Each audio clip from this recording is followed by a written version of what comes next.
fabrique des filles se divise en 3 parties. Donc ça part de la fin du 19e siècle jusqu'en 1975 à peu près. Vous pensiez que c'était pas nécessaire de parler des femmes aujourd'hui? Oui, ça c'est un peu un choix d'historienne. Hein.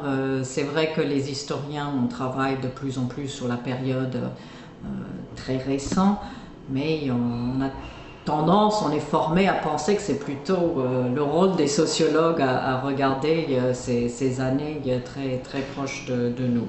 Et on a beaucoup discuté du début du livre et de la fin, donc on a commencé avec la Troisième République parce que c'est le moment où il y a beaucoup de nouvelles initiatives, on crée des collèges et des lycées de jeunes filles, on met en place une école primaire gratuite, laïque et obligatoire pour garçons et filles. Et 75, à l'origine, c'était vraiment aussi parce que c'est le moment de la généralisation de la mixité. Et ça, c'est quand même un très grand changement pour le système scolaire français, de dire on met les garçons et les filles ensemble dans les écoles primaires, dans les collèges, dans les lycées. 75 aussi, c'est intéressant parce que c'est vrai que pour l'histoire des femmes, c'est le moment de la loi Veil, droit à l'avortement, ça représente un peu un point d'orgue d'un mouvement de cette deuxième vague du féminisme, qui était moins axé sur l'éducation que les premières vagues.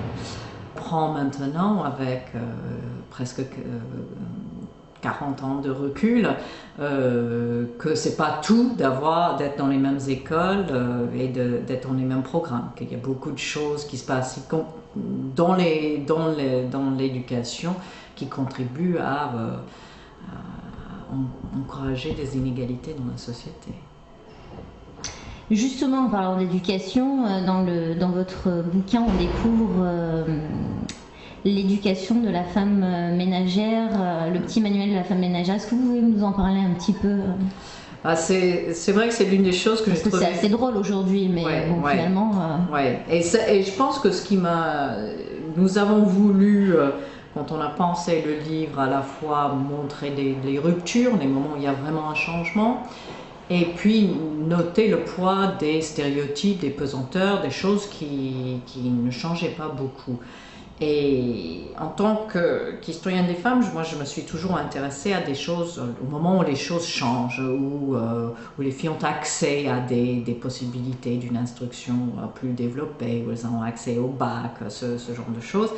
Mais je crois que de manière visuelle, le livre nous montre à quel point les permanences nous entourent et que surtout autour du rôle des femmes au sein de la famille et de cet enseignement domestique ou ménager qui se sent à la fois dans des programmes d'études mais aussi dans tout l'environnement. Donc effectivement des livres qui disent aux filles qu'elles doivent savoir bien organiser leur maison et le tenir propre, et c'est important pour que leur mari ne va pas dans les cabarets, ou dans les pubs, ou non, pas les pubs, dans les cafés, mais qui rentre à la maison, qui est propre, avec des enfants dont on s'est bien occupé, bien alimenté, etc.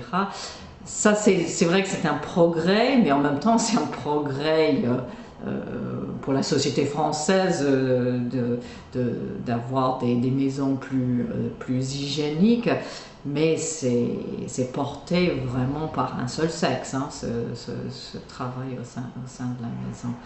Et donc il y a des manuels, il y a des enseignements, et puis il y a toute une publicité. Ça, j'ai beaucoup aimé ce que notre iconographe a trouvé, ces publicités pour les lessives persil, où on voit des mères qui transmettent à leurs filles cette idée qui, quand on grandit, on sait quelle lessive utiliser, avec quelle machine très performante pour rendre la lessive toute blanche. C'est évidemment inimaginable que ce soit le petit garçon à qui on transmet ces messages. Ce qu'on trouve beaucoup dans les archives scolaires, c'est des photos de classe. Alors des photos de classe, on peut se dire rien ne ressemble plus à une photo de classe qu'une autre photo de classe, mais non, hein, parce que c'est vrai que les photos de classe du début du 19e siècle, quand les petites filles sont en uniforme, quand le professeur est une religieuse, eh bien, et puis où les jeunes filles n'ont pas l'habitude de sourire, c'est pas la convention pour la photo de classe, bah, c'est quand même, ça nous paraît un peu terrifiant, cette uniformité, ce cadrage, l'omniprésence de messages qu'on sent qui sont religieux malgré la laïcisation de l'enseignement. Les religions jouent un rôle essentiel aussi. Oui, et ça, c'est vrai qu'on a tendance à insister sur la laïcisation avec les lois républicaines, mais en même temps, la religion ne disparaît pas pour autant de l'univers éducatif, hein, et surtout pour les filles, qui ont été beaucoup plus marquées par une éducation religieuse.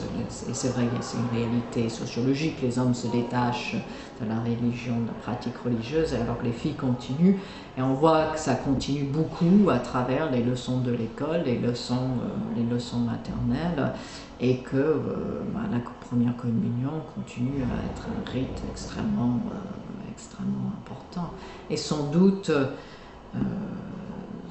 de manière plus forte pour les filles que pour les garçons. Les leçons pour les filles, c'est beaucoup la soumission, l'obéissance, le dévouement, c'est la notion qu'on se donne à l'autre, hein, qu'on se donne à l'autre comme on peut se donner à Dieu. Et ça, c'est quelque chose qu'on voit encore de nos jours dans le débat autour du Caire, hein, qui va s'occuper des